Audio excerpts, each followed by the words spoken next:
Oh, listen, y'all, nowhere else but right here on Studio 4 can you get the most up-to-date medical and science information. Pharmacist Doug here to share the newest science that he has found.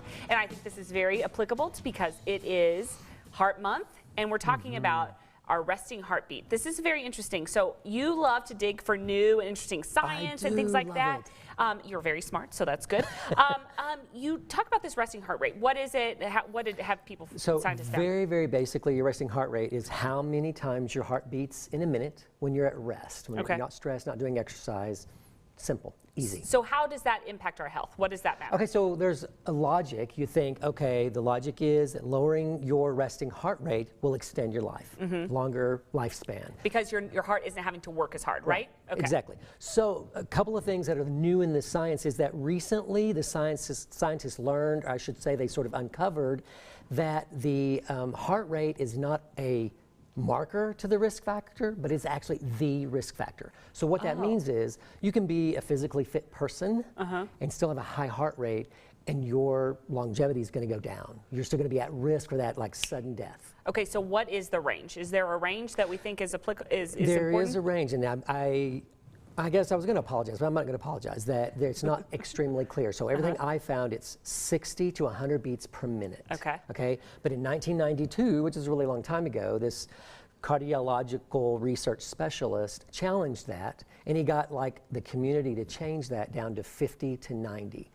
I couldn't find that 50 to 90 anywhere that people are using that, because 60 to 100 is broad. I mean, especially when, you know, a man who's got a 90 heart rate per minute, he's 5 times more likely to die of a sudden heart attack, you know, than the rest of the population. So do you think, is there a specific, I mean, we should just, how do we know if it's good or not, you know, like what are we looking at? Right, I think we should shoot for, like everything I read is like no more than just about 1 beat per second. Okay. So 60 beats a minute, which is really low, but it's not, you know, that's what you want to shoot for. Okay, is there a way that we can lower our resting heart rate? Yes, there is. It is a modifiable risk factor, so that's always good news. Of course, aerobic exercise. Okay. And now here's another piece of the new science that I love, because it's kind of quirky. Also, you can eat beans. So that's why you brought beans today? Yeah. You can eat a cup of beans a day, a cup of cooked beans every day for 3 months, and it'll bring your heart rate down 3.24 beats. Is that what I wrote, 3.24? 3.4. Well, that's 3.4, which is significant, right? If you're... Oh, yeah. Yeah. Yes. And you said for 3 months? And how does that last you through? Do you need to consistently do it? You know, does this need to become part of your routine to keep your heart rate down? Yeah, they didn't talk about that, whether you have to eat beans for the rest of your life. It brings it down. But it's like anything else, like if you're going to do exercise, maybe do the combination. Eat more beans and do the combination of exercise, because when you stop exercising, your heart rate's going to creep back up.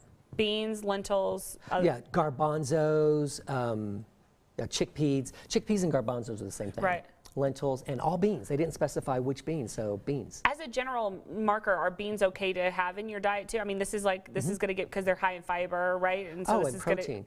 Yeah, and of late, some things I'm reading is that it's so much better for you to soak your beans overnight for the 12 hours, and then cooking them in a pressure cooker and so there's this new pressure cooker that's great and safe, Instant Pot. Yes. I don't make money from that, but I love the Instant Pot. And so that seems to take away some of those things that cause gas and maybe some other pro-inflammatory things from legumes. So they really are magical fruits.